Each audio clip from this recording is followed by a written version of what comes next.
Praise the Lord. இயேசுவின் ரத்தம் ஜெயம். தினமும் இயேசு நிகழ்ச்சிக்கு உங்களை கர்த்தராகிய இயேசு கிறிஸ்துவின் நாமத்தில் வரவேற்கிறேன். செய்தியின் தலைப்பு, நீங்கள் அதிசயங்களை காண்பீர்கள்.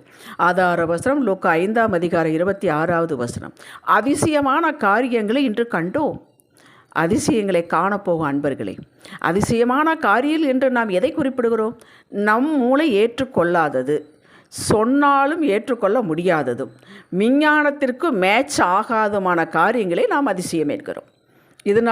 அதனால்தான் என்ற விளக்கத்திற்கு அப்பாற்பட்டது. காரியத்திற்குள் அடங்காதமான காரியங்கள் அதிசயம். லூக்கா 5 நடந்த காரியம் அப்படிப்பட்ட அதிசய காரியம். திமிர்வாதமாய் படுக்கையில் கிடந்தவனை 4 பேர் சுமந்து கொண்டு கட்டிலில் போட்டு சுமந்து கொண்டு வருகிறார்கள். இயேசு ஒரு வீட்டில் இருக்கிறார் என்று கண்டு அவனை சுமந்து வருகிறார்கள். கூட்டம் அளவே இல்லை, உள்ளே போக முடியவில்லை, நிரம்பி இருக்கிறது.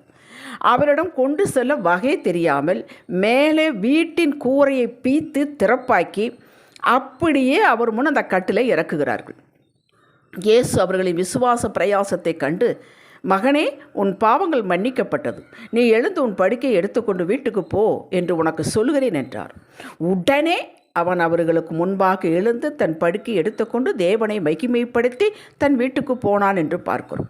கொஞ்சம் இமேஜின் பண்ணி பாருங்களேன். அவன் கொண்டு வரும்போது எப்படி வந்தான்? சுமந்து வந்தார்கள். எவ்வளவு நேரம் ஆயிருக்கும்? இயேசுவிடம் கொண்டு வரும்போது அவன் நிலைமை என்ன? இப்போது அவன் நிலைமை என்ன? தன்னை சுமந்த படுக்கை இப்போது இவன் சுமந்து செல்கிறான். இது யாராலும் விளக்க முடியாது. எந்த மேத்மேட்டிக்ஸும் ஒத்து வராது. நீங்கள் இயேசுவிடம் ஒரு காரியத்திற்காக வருவீர்கள் என்றால், அது சரீர சுகமோ, குடும்ப சமாதானமோ, பொருளாதார செழிப்போ, பிள்ளைகளின் திருமண காரியமோ, வீடு வாசல் வாங்குவது, நிலங்கள் விற்பது, குழந்தை பாக்கி, எதுவாக இருந்தாலும் இப்படித்தான் நடக்கும் என்று யூகித்து வராதீர்கள். சில சூழ்நிலைகள் இவைகளுக்கு சாதகமாக இருக்கிறது என்று நினைத்து இது கர்த்தருக்கு உதவியாக இருக்கும் என்று வராதீர்கள். உங்கள் சிந்தனையில் ஏதும் எந்த கணக்கும் வேண்டாம். அது அப்பாற்பட்டது, உங்களுக்கு புரியாது. அவர் புரியாது என்று தானே சொல்கிறார். பூமிக்கு வானம் எப்படி உயர்ந்திருக்கிறதோ அப்படி உயர்ந்து உங்கள் நினைவு என் நினைவு அல்ல, உங்கள் வழிகள் என் வழிகள் அல்ல, உங்கள் சிந்தனைகள் சிந்தனை அல்லவென்று விட்டார். காலம் முடிந்து விட்டது என்று முடிவரையும் நீங்கள் எழுதாதீர்கள். வெறுமனே பிரேயரும் ரெக்வஸ்டுடன் வாருங்கள், அவர் முன் வையுங்கள். இது செய்ய அவர் வல்லவர் என்பதை, அவர் எப்படிப்பட்டவர் என்பதை சொல்லி துதியுங்கள். நாம் செய்ய வேண்டிய நாம் செய்வதில்லை, அவர் செய்வதையே பார்த்து கொண்டிருக்கிறோம். சாட்சிகளை சொல்லி எனக்கு நடக்கட்டும் என்று கேளுங்கள், எதிர்பார்த்திருங்கள். அவர் மேலுள்ள விசுவாசத்தை பேச்சிலே செயலிலே காட்டுங்கள். உங்களிடம் விசுவாசம் இருக்கிறது என்பதை காட்டாமல் எப்படி? யாக்கோபு நிருபர் 2:17-22 வரை அதைத்தான் அவர் சொல்கிறார். விசுவாசத்தை காட்டுங்கள். கிரியையில்லாத விசுவாசம் செத்தது என்கிறார். உங்கள் கிரியினால் காட்டுங்கள், பேச்சினால் காட்டுங்கள், அறிக்கையினால் காட்டுங்கள். நீங்கள் தைரியமாக இருக்கிறீங்களே, இதை காட்டுங்கள். சந்தோஷமாக ஏதும் நடக்கவில்லை, எனக்கு நடக்கும் என்று சந்தோஷமாக இருக்கிறீங்களே, இதை காட்டுங்கள். உங்கள் மன உற்சாகத்தை காட்டுங்கள்.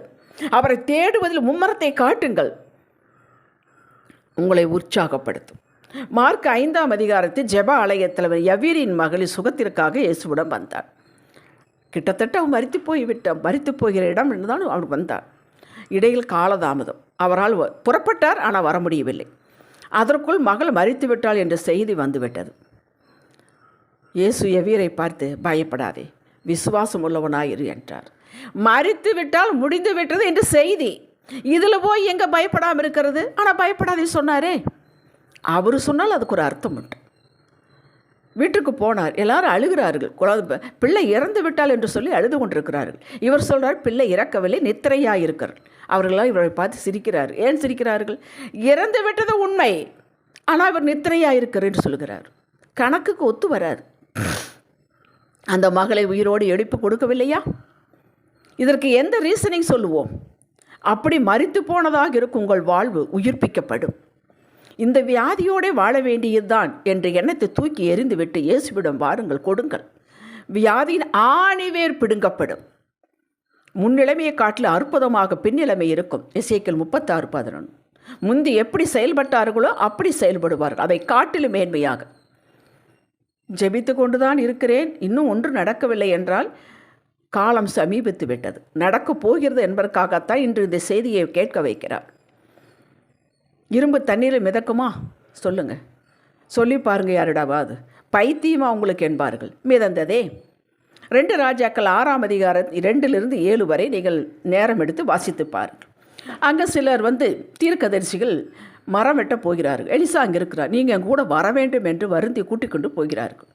அப்படி வெட்டி கொண்டிருக்கும் பொழுது ஒரு உத்தரத்தை வெட்டி போடுகையில் ஒரு கோடரை தண்ணீர் விழுந்து விட்டது. அவன், ஐயோ என் ஆண்டவனே, இது இரவலாக வாங்கிப்பட்டதே என்று கூறுகிறார். அது என்னுடைய சொந்தம் அல்லவே, நான் ஓசுக்கு வாங்கிட்டு வந்தனே, இப்படி விழுந்துருச்சேன்னு கத்துறான். தேவனுடைய மனுஷன், அது எங்கே விழுந்தது என்று கேட்டான். அவன் அந்த இடத்தை காண்பித்த போது ஒரு கொம்பை வெட்டி அதை அங்கே எரிந்து அந்த இரும்பை மிதக்க பண்ணினான். அவன் கையை நீட்டி எடுத்துக்கொண்டான். கேட்டீர்களா? இரும்பை மிதக்க வைப்பார். என்ன அவர் செய்ய வேண்டுமோ அதை அவர் செய்வார். நமக்குத்தான் கணக்கு, அவருக்கு அந்த கணக்கெல்லாம் கிடையவே கிடையாது. அதெல்லாம் நம்ப வேண்டும், குழந்தையைப் போல நம்ப வேண்டும். நம்முடைய ரீசனிங் பவரெல்லாம் வேணுங்கிறப்ப நாம் வச்சுக்கலாம், வேண்டாதப்போ தூக்கி எரிஞ்சிடலாம். ஆணின் உதவி இல்லாமல் கருத்திருந்து குழந்தை பிறந்ததுண்டா? ஒரு ஆண்மகனின் உதவி இல்லாமல்? லூக்கா 1ஆம் அதிகாரம் 30-38 வரை வாசித்து பாருங்கள். மரியாளுக்கு நடந்ததே. தேவதூதன் சொன்னானே, அவள் யதார்த்தமாக கேட்டான், நான் புருஷனை அறியேனே என்று. அவளுக்கு என்கேஜ்மெண்ட் முடிந்து விட்டது. அவள் கல்யாணத்தை பற்றித்தானே யோசித்து கொண்டிருப்பாள். இப்பொழுது குழந்தையவே பிறக்கும் என்கிறார். நடந்ததே. இயேசு பிறந்தாரே. இன்னும் எத்தனை எத்தனை அதிசயங்கள் நாம் வேதத்தில் பார்க்கிறோம். கிறிஸ்துவ வட்டாரங்களில் சொல்ல கேட்கிறோம், நாமும் கண்ணார காண்கிறோம். இப்போது உங்களுடைய வாழ்வையை பாருங்கள். இப்போது இருக்க நிலையை நீங்கள் ஆதியிலே நினைத்தது உண்டா? இப்படி இருப்பேன் இத்தனை வருஷம் கழிச்சு என்று உணர்ந்தது உண்டா? இல்லையே. நானெல்லாம் கற்பனையில் நினைத்தது இல்லை. கனவு வந்திருந்தால் கூட இது வேண்டாத கனவு என்று எண்ணியிருந்திருப்பேன். ஏன்? நம் வாழ்வில் அதிசயங்களை காண முடியாமல் என்பதற்கு ஆவியானவர் விளக்கங்கள் பல இருந்தாலும், இன்று ஆவியானவர் நமக்கு உணர்த்துவது, நமக்கு அதிசயங்கள் நடக்கும் என்று முரட்டுத்தனமான விசுவாசம் நமக்கு இல்லை. ரீசனிங் பண்ணுகிறோம், மூளையை உபயோகிக்கிறோம். இதயத்தை உபயோகிங்கள்.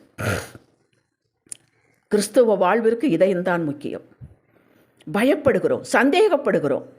நாமவே காலங்கள் முடிஞ்சு விட்டுறது, இனி எப்படி என்று கர்த்தருக்கே சவால் விடுகிறோம். இதெல்லாம் அறியாமையில் தான் செய்கிறோம். இந்த அறியாமை முற்றிலும் நீங்க வேண்டும். அறியாமை என்று சொல்லிக்கொண்டு எவ்வளவு காலம் இருக்கோம்?